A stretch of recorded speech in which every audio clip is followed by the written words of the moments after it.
Hi, and welcome to episode 5 of Deadball Specialist, entitled Best of the Rest. This week we'll be looking at the weekend's results.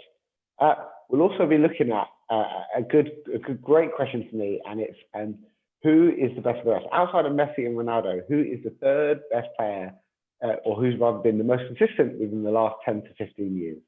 Um, Following that, we've got a special entrance to our show, really. We're going to have a little call in. We've got a few guys that got a couple of questions that they want to ask us. We don't know what the questions are in advance, so it's going to be unplanned, unscripted, but we'll see how we get on and, and the kind of questions they ask. So after that as well, we're going to have a couple of weeks break. Now, the reason being is there's no Premier League, and we do mainly discuss the Premier League, right? So we'll have a couple of weeks off, but as soon as the Premier's back, we'll be back with you. We're itching to get back, so don't worry about that. Let's look at the first game, the big one, West Ham Arsenal. It's your team. I'll let you kick off, Ahmed. How did you feel?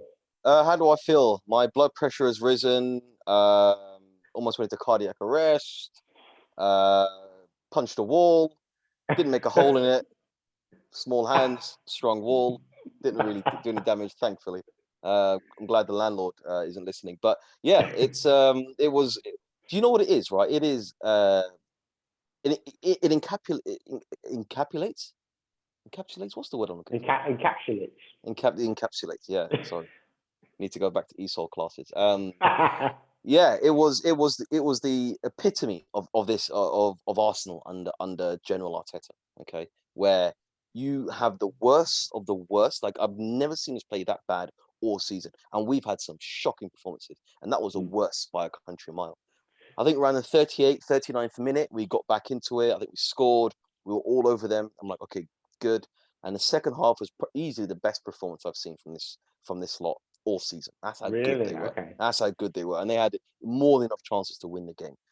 On reflection, I do feel that a draw is a fair result. I think West Ham played very well in the first half, but we were absolutely shocking, terrible. But I'll say this, even throughout the first half and the second half, the star man, standout guy was Martin Odegaard, the Thor Odinson of Arsenal. This guy was wonderful. And I'll say something: Madrid will never ever let us have him. I know that for sure. Then you're never keeping this guy. I will say, in the last 3 games, he has been great. But for me, Jesse Lingard's really playing well at West Ham, like really, really well. It's the first thing to take note of. Like, I think under Man United, he's just got forgotten about, and it was like, well, there is a player there, definitely somewhere. It was a lovely finish for the first. Oh, lovely hit, passing touch, passing goal. Yeah, top bins. And really, from their play in that first half, I thought West Ham were deserved in their 3-0 lead. They were. Oh yeah, I'd say so. They're all over you. And the second goal, though, from Bernd Leno was an absolute shocker. You gifted them that goal. It wasn't. They didn't do anything fantastic. It was Bernd Leno, KT, all of them very soft. Yeah, very soft goal. But I did think first half, physically and mentally, West Ham just really dominated, and I think they had you in every way in that first half. I did, yeah. The ball. You guys to come back into it. I think personally West Ham were unlucky not to win it. Antonio's chance that he had where he hit the post last minute. Well, not last minute, sorry, earlier in the game, would have made it 4-2 at that point. Yeah. And I think that takes some of the drive out of Arsenal. Of course, that would have been game over. Yeah, so I think they were a bit unlucky not to win that game. And the West Ham team to play so well and against an Arsenal team that is playing a lot better than they played in the last few games. They're hitting a bit of form too. Under Arteta, say what you want. When have you ever seen him be able to, when have you seen Arsenal in the last 10 years, let alone just him, drag a team back that's 3-0 down? You normally lose that 4-0. No, not necessarily. I remember when I was at the Vitality in Bournemouth on a cold January day in 2017.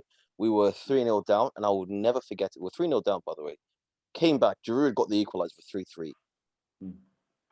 This absolute wank stain decides, because the week before that, I was at the Emirates where he scored that scorpion kick. Yeah. It was literally right in front of me, and I was like, wow. So what he did was, he started doing the scorpion kick celebration. And I'm like, there's like 5 minutes to go. Oxlade-Chamberlain's trying to drag him back to get back to the halfway line. We need to go for the win here. And it was similar here, because I think if the game went on for a bit longer, we would have won.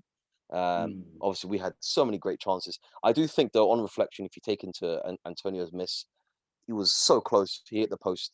Fair enough. That would have been game over. But I think Yeah, on reflection, 3-3 is a fair result. And I'll tell you what, if you're a neutral and you're watching that, yeah. you're going to be delighted. That was a It was. really It great wasn't. game. It was very exciting to watch. I really Yeah, enjoyed it. exactly. Yeah, But for West Ham, keeps them in a healthy position. Probably going to get Europe now this year.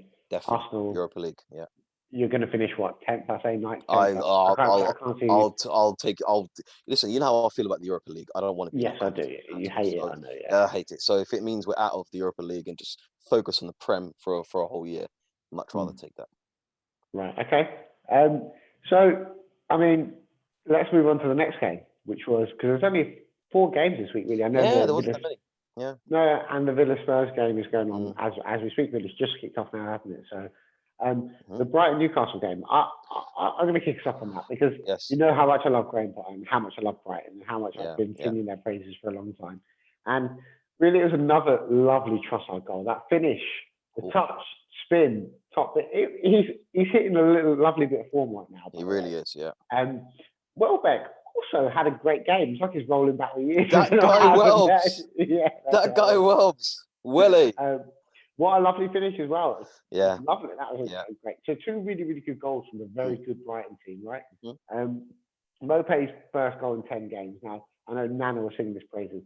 For me, he's not really a goal scorer. I like him as a player. I think he's a good player, but I don't think he scores enough goals for Brighton personally. But dominant Brighton, safe now, I think, in my eyes. No chance of them going 100%. down. For me, honestly, they could be in the bottom 3 and they'll still be safe. I think they have so much about them. They can defend, they can attack. They've got Bissouma in the middle of the park, who I rate highly. Great. You know, where they are, their position is not a true reflection of their quality this season. I think they've been really unlucky in a lot of games. So to me, it's no surprise. I knew that was going to happen all day long. Newcastle, though, they are bang in trouble. Bang in trouble. I'm gonna argue this because I know you think Newcastle going down, and I said Fulham are going down. And the next game we're going to look at is the Leeds and Fulham game. But the one thing I will note, if we want to jump into it now, anyway, a point I was going to make for the next game, that Fulham have played 30 games now. Yes. And are 2 points behind Newcastle. And Newcastle have a game in hand. They do. Newcastle played 29 games, and if they didn't lose to Brighton, they would have 2 games in hand and they're 2 points ahead.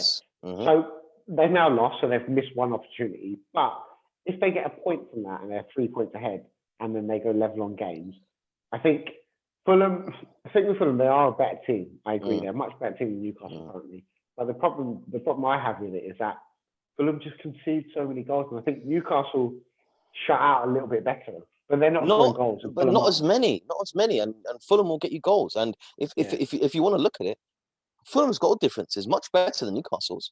You know, so already, obviously, you know how it is, right? Goal difference. If yours is better, that's basically a point on the board, really, because obviously, you know, if you're level on goal difference, or if your goal difference is better, you'll go above them. So for me, I think it's all about trajectory.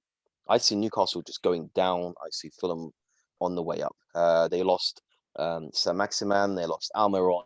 Almiron's back though. He played in that game. Oh yeah, sorry, he did. Yeah. So Almiron's back now. So okay, cool. But I think Saint-Maximin he's their biggest threat. He is their biggest threat. I agree. Yeah, and Callum Wilson is he's still out. He's still injured as well. So yeah, I mean, I honestly see Newcastle going down. I don't see them surviving this. If they're smart, they'd sack Steve Bruce now and get someone to kind of just get them over the line. Because I think Steve Bruce keeps them up personally. I like Steve Bruce. He's not the greatest manager, but I think he's done a decent enough job at Newcastle. I know they're in a bit of trouble now, but he built a better team than they had, and I don't think he's the worst manager of all time. Personally. The previous manager was Rafa Benitez. Rafa Benitez took that side. I love Rafa. Oh, so do I. I think he's a great manager. He took them. You know what I think about Rafa as a Liverpool. Exactly. Liverpool fans love him, but I love him. I think he's a really underrated manager. He dragged them up from the Championship, got them into the Premier League. You know, kept them up, but Mike Ashley didn't give him a single penny to spend. So he's like, okay, I'm going to go. And then as soon as he left, they gave Steve Bruce all this money to spend. It makes no sense. Well, it's quite a common thing that though, isn't it? They just don't trust some managers to spend money and then We do that. So Crazy. I think Fulham done that, but we're going to see. Let's move on to that game. Actually, the Fulham and Leeds game. So, do you want to kick us off on that? Yeah, I mean, to be honest, I really did think Fulham would win. Leeds haven't really travelled all that well this season, and obviously Leeds is, their defence is quite leaky. So I thought Fulham could really exploit that. They kind of did in a way. I thought Leeds deserved to edge it in the end. Yeah. If I was a Fulham fan, I'd be gutted because that would have been a prime. Listen, they're the team that came up with you this season. They're not an established Premier League side. I think they were there for the taking, and I'd be disappointed if I was a Fulham fan. Okay, I think for me, Lookman looked dangerous throughout, and you've been singing his praises from day one, and he has continued to do that for him. I mean, he went abroad, didn't he, and learned playing his trade there a little bit. And I've always got time for players that do that, and you know that. I think the first 25 minutes of that game, Leeds were really dominant against them, really, really dominant. Fulham just looked a bit rattled, didn't know what hit them. But as soon as Fulham equalised, they looked bang back in the game, looked solid again, and really looked like a team that was going to kick on from there. But again, Rafinha's Rafinha, and he's doing his thing, and he scores goals, and he's a constant threat throughout. So, I mean, he was great. I tell you who I do really rate, which we've not discussed, is Mile, the goalkeeper from Leeds, the French lad.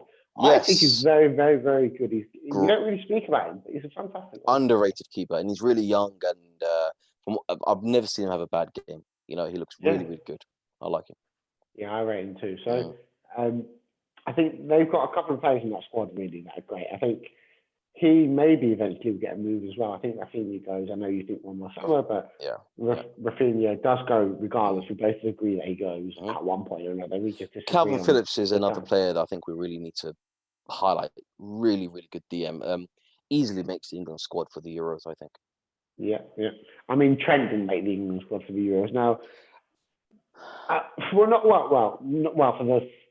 the upcoming games anyway, not for the Euros. Trent will absolutely go to the Euros, I think. I mean, listen, Southgate is a glorified PE teacher, so the guy doesn't know ball. But I would say something.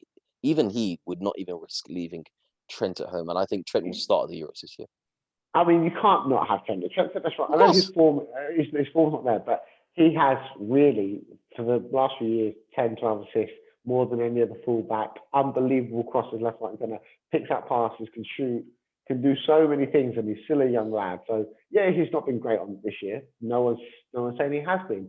But that's when you support someone like that, a young lad. He needs the confidence. He needs the backing. Don't just drop him because you've got a couple of other players. But Trent is still the best right back in the country. Of course, for me, Trent is a generational talent. I remember that game away at Leicester when you guys won that title charge. I've never seen a player run a game from right back in my life, ever. And this man was like, he's playing the number 10 role at right back. How is he doing this? Defending, getting forward, assisting, scoring. Yeah. Herculean effort. Superman. That's where his level is at. So don't talk to me about no Wan-Bissaka or the dead guys. Get him in the squad, man. Yeah, no, I agree. I think it's a non-thought, really. How could you not have him and have him starting, really? Exactly. So the last game of the weekend, because obviously the Villa Spurs game is still going on, is Wolves Liverpool, which was on Monday night, so it wasn't really the weekend, it was the weekday. Yeah. Wolves were a threat throughout that game. I think Liverpool had elements of old Liverpool in some of the play that we were doing, and that's mainly thanks to Jota. I think he was such a big impact. Yeah. But it's a very, very important victory for morale and for the Champions League and for a bit of form. Again, like I said, I don't think we've got top four. I know you think that we'll just squeeze in there still. Just about, yeah. Just about. But I think it wasn't a goal for the neutral. It wasn't a game for the neutral. No. It was boring in all honesty. But as a fan, you sit through and think it's a lot better than it is because you're a fan of the club and they've won. Exactly. But I do think it was really, really, it was an important victory for us. Huge. Really important. Yeah. Like I said to you before in the show, I said that we'd beat Wolves because our away form has been so much better than our home form. Yeah. I mean, I honestly thought it would be a draw. I thought Wolves will have, something about them. Wolves are quite decent at home. But then I think for you, that's a huge win. Absolutely huge win. And it wasn't a vintage performance. No. Very professional. Got the goal, set up, solid at the back, solid in midfield. I kind of knew that Wolves wouldn't score, just seeing the way the game was panning out. So, but there's a huge result for Liverpool. But you're right, definitely not one for the neutrals. No, absolutely not. Yeah. So, anything else to add for that game, or how did you see the goal as? Yeah, I mean it's a decent goal. Yeah, I mean, but I honestly thought Wolves would have a bit more potency up front. I just felt they were lacking something in the final third, and they really do need Jimenez back. I think if Jimenez was playing, it might have been a different story. But they're kind of really struggling. But to be fair, they've kind of clung on in his absence and done quite well without him. They have, yeah. I thought they would plummet down the league, but they actually haven't. So credit to them. Yeah, definitely. Okay, well, let's get into that. The big question, which is, yes, who is the third best player? Mm-hmm. Now, I'll give you my name first. I'm saying Sergio Ramos. Probably not the most popular opinion, but I'm saying Sergio Ramos. Now, you give me your play and your reasons first, and I'll tell you mine after. Cool. So for me, it is without a doubt Robert Lewandowski, aka Levy, because this man is, for me, the ultimate goal scorer. The ultimate goal scorer. He has knocked out prime Real Madrid. He has smashed prime Barcelona. There isn't an opponent that he's come up against and looked awful. He delivers. I heard a stat the other day that he's second only to Messi when it comes to non-penalty goals in the past 10 years, right? Okay. He's a machine, an absolute machine. And Bayern... He's had 40 plus goals. He's had 40 plus goals for the last 4 or 5 years as well. That's okay. This season alone, amazing, which is incredible. This season alone, he's on I think he's clear of every single player in Europe by, I think 10 goals or something. And we're this man he's so good. He is a leader. He's a goal scorer. He has great build-up play. He's a player that Harry Kane wishes he is. He's a player that people think Harry Kane is, but he's not. Yes. Thank you. Exactly. So Harry Kane's not that player for sure. He's not. Of course not. Lewandowski is a different level. He's a different level. He should have won the Champions League with Dortmund. He won it. Bayern. Yeah, he won it at Bayern. This man, he is elite. When we talk about elite strikers, he's elite. He's, for me, one of the greatest strikers of all time. Up there with whoever you want to name. He belongs in that conversation. Okay, for me, it's Sergio Ramos, and I'll tell you why. Right, firstly, 1 World Cup, 2 European Champions Leagues, 5 leagues in that time. He's had 2 Copa del Reys, 4 Champions Leagues, right? 4 Club World Cups, and the UEFA Super Cup he's won 3 times in that time as well. He scored some very, very important goals in some very, very big games, and captain, centre-back, leader, undeniable. 72 goals in 469 games. Which is crazy. That's crazy. That's better than some strikers. I'm sorry. That is. I read a stat there somewhere that he has more Champions League goals than Zidane. Yeah, I think someone else. I was like, what? That's crazy. He's an elite player. Elite, yeah. And the other thing I will say is that he has a scummy streak to him. He has that nastiness. But I do like that, though. I think to be the best players, you have to have that nastiness in you. Of course. Zidane had it, but it was a bit more subtle. Bergkamp had it. Bergkamp had it. Messi's got it, but you just don't see it. Oh, yeah, Messi's got it too. Oh, yeah. Ronaldo's got it just more of an ammonia way. Yeah. Throwing up his hands. I'm with you on that. For me, the scummy thing about Ramos is the 2018 Champions League final when he played your boys. And what did he do? Did he break Salah's arm or something? No, basically he injured his shoulder and he pulled him down intentionally. He pulled him down. I don't think he meant to dislocate his shoulder, but no, he meant to hurt him. I'm sorry. Did he? Okay. Yeah. If you look at the clip of them, they're both running together, right? Yeah. What happened side by side? Then obviously Ramos has got Salah's arm. On the way down, he just decided to hold on to it and take it down with him. Like, he could have let go. Okay. They're both going down anyway. But the fact that he held on to it means that he was trying to hurt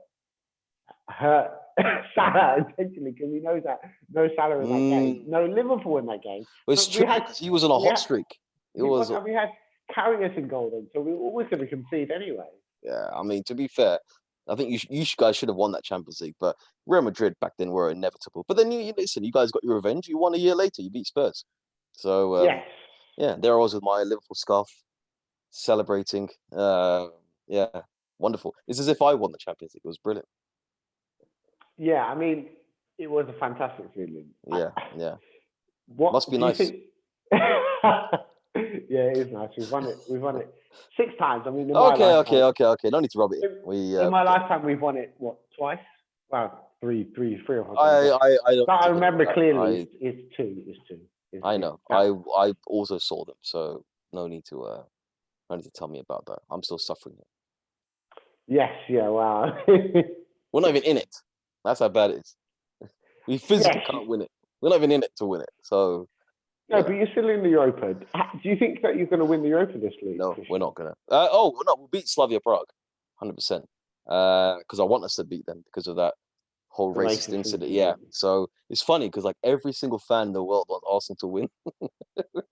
Yeah. So it would be so typical Arsenal just to, like go out and away goals. So apologies in advance. I mean, what about Man United? Who do you think should win that? Really, it's only really Man United left in that competition. I would say we should win it because of our history with cup competitions. Okay. I don't think Man United are going to win it. I think a third team would win it. I don't know who yet, but it won't be us. It won't be United. I think a third team will come out of nowhere and win it, I think. I don't know. I think really, you should be looking to win that competition this year. Yeah. I mean, you're out of the League Cup. Not going to win the Premier League. Are you still in the FA Cup this year? No, we're at the FA Cup. Right, so we're at the FA Cup. So this is really your only trophy that you can go for. And it's the only route to the Champions League that we're going to see. But I don't know. With this club, I've seen us lose a semi-final. I've seen us lose a final in the past 2 or 3 years. I don't know. Yeah, I just think they lack that last little bit of bottle to get them over the line. We might even get to the final, but I guarantee if we're up against a bunch of Croatian farmers, we'll lose it. No, surely not. Surely you guys are now me. in a position to be strong enough to win this competition. I think Arteta may win you this. I think you overestimate Arteta. He's not that good. He won't win it. Okay. I'll tell you what. I'm going to tip Unai Emery's Villarreal. I think they're going to win it. Villarreal? I think Villarreal are going to win it, yeah.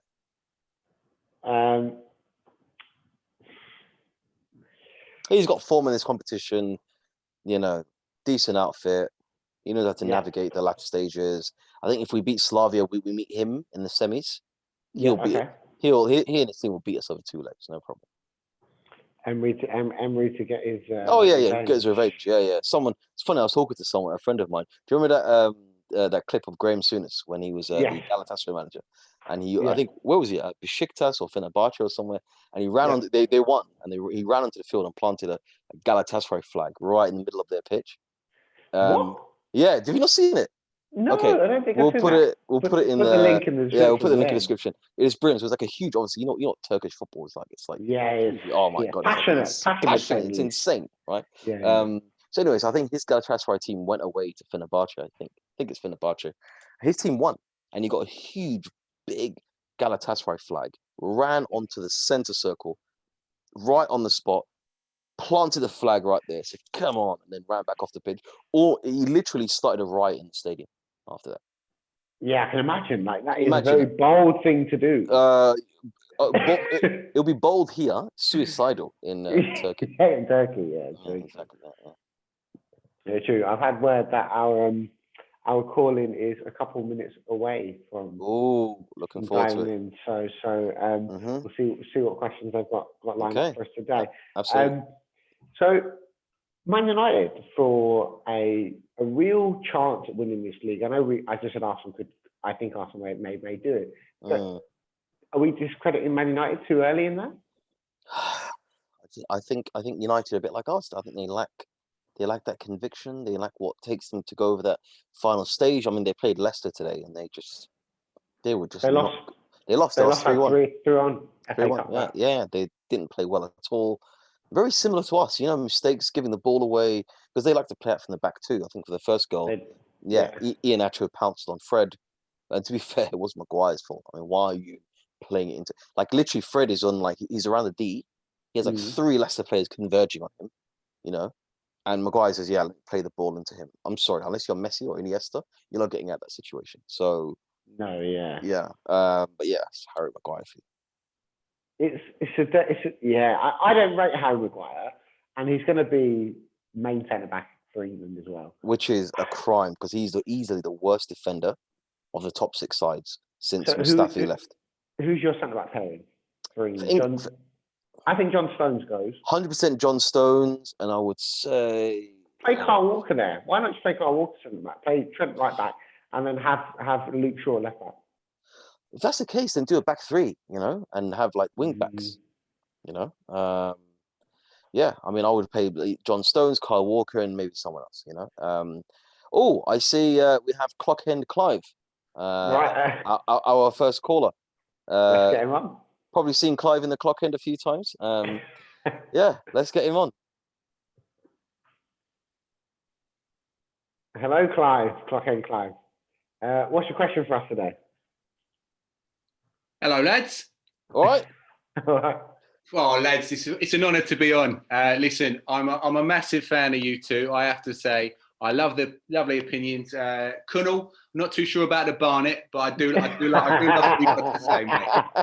You know what I mean? You're a pair of decent lads. Listen, I've got a thought. I have to say it tonight. Listen, my boys, the Gooners, we've come from 3 down, right?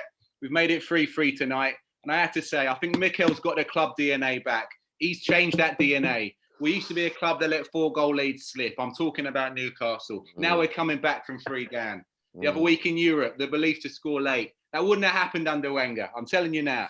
Now I'm thinking, boys, title challenge next season. What do we say? If we back the manager in a transfer market, get Odegaard on a permanent deal, I think it's our year next year. What do you say? Well, Clive, you made some really, really good points. I do agree with you. Back the manager. Even though I'm not his biggest fan, I'd give him all the money he needs. You're right, get Odegaard signed up. If Real Madrid are stupid enough to let him go, I get that. However, you have to agree that the turgid, boring, poison ball that we have witnessed since the start of the season, that can't continue. He really needs to fix up. For me, Clive, I think the big thing is that they're still 3 or 4 steps away from clubs like Liverpool, Man City, even Manchester United. So although you back the manager, I don't think next year would be a year to challenge. I think it's still too early for that right now. I think top 4, I think, it should be our aim next year. Yeah, back in the Champions League. That's what I like to hear, lads. All right, thank you, lads.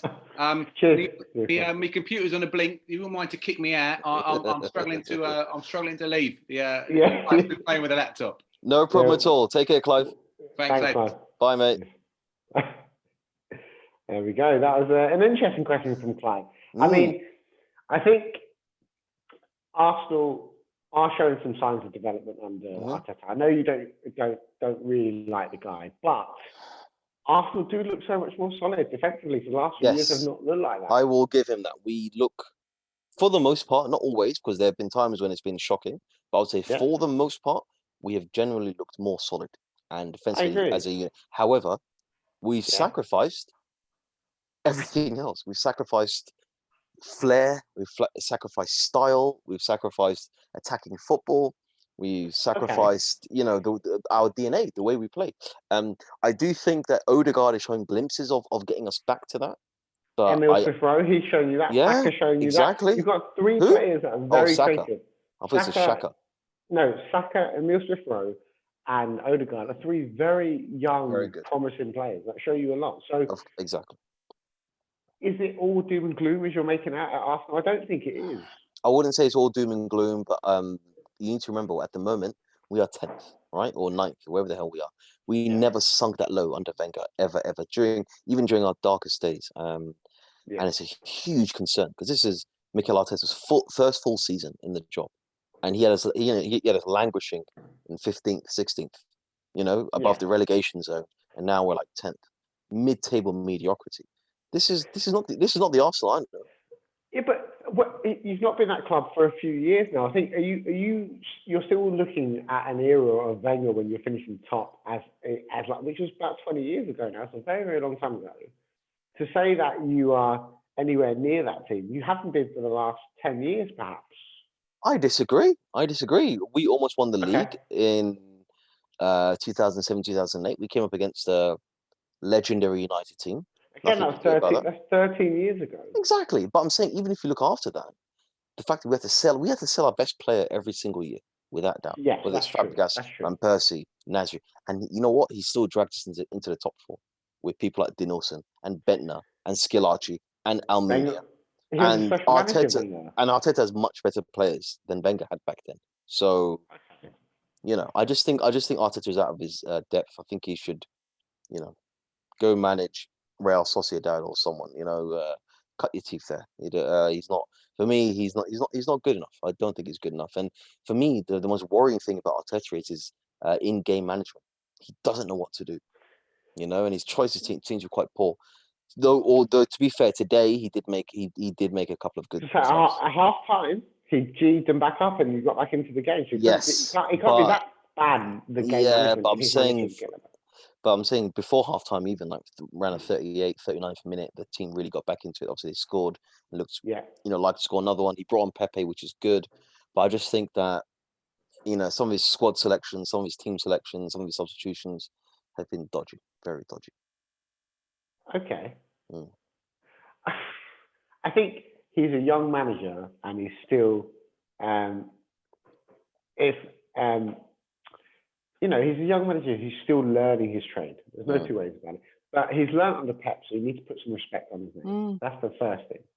And the second thing I would say is that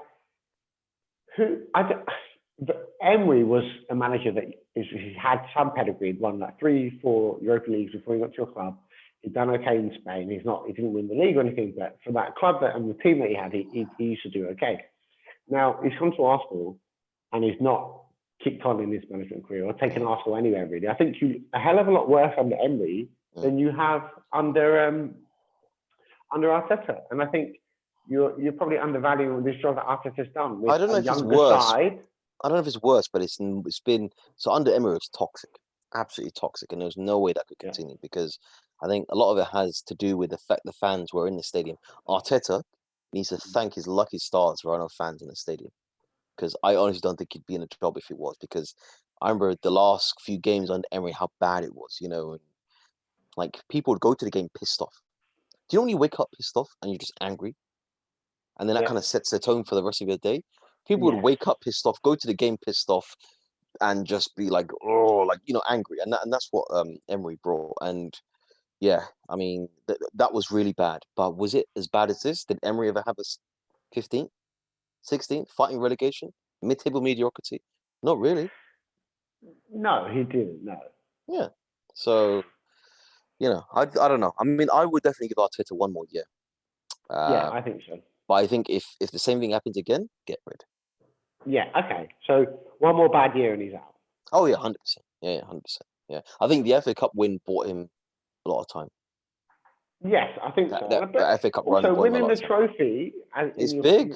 It is big. I think it is big. Spurs haven't done it for 15 years, or however long it's been. So, loads of teams would kill to win the FA Cup. I know people like to look down on it, but it's a big trophy. So credit to him for doing that, and especially with the team he had. By the way, he took like Mustafi and David Luiz, and he had Maitland-Niles at left back, and he kind of left wing back, and he turned them into a formidable defensive unit that beat City in the semi and Chelsea in the final. I mean, that he deserves a lot of credit for that. Yeah, that's definitely so. Now, we're supposed to have one more call on tonight, but they've just let us know that they're having some technical issues. So no problem. We'll have to save it for another week. No problem. But that probably, at a timely point, brings us to the end of our podcast. Like I said, we're going to have a few weeks off, which, annual leave, baby. We're not too excited about it. Maybe some of us are more so than others, but we are itching to get back with you. We are definitely itching to get back with you and join you for some more Prem games. So when there's next round of games, you'll have another episode of our podcast. We'll look into some very, very interesting topics as ever, and we might have a few more call-ins. And if it goes all well, then we'll have a couple of guests on as well. Maybe a couple of different guests. Who knows? That will be good. I really enjoyed last week's guest. Yep, and I think if I'm not mistaken, Nana was keen to join us again, so it's great that he could be another guest again. So I really By the way, enjoyed I've heard from his agent he requires a bigger fee for the next one. So right, well, we'll see. we'll talk. We'll do some Yeah, talking. we'll do some negotiating. We'll negotiate that contract. But anyway, thank you very much for joining us, and we'll catch you in a few weeks' time for episode 6 of Deadball Specialist. Catch you on the flip side.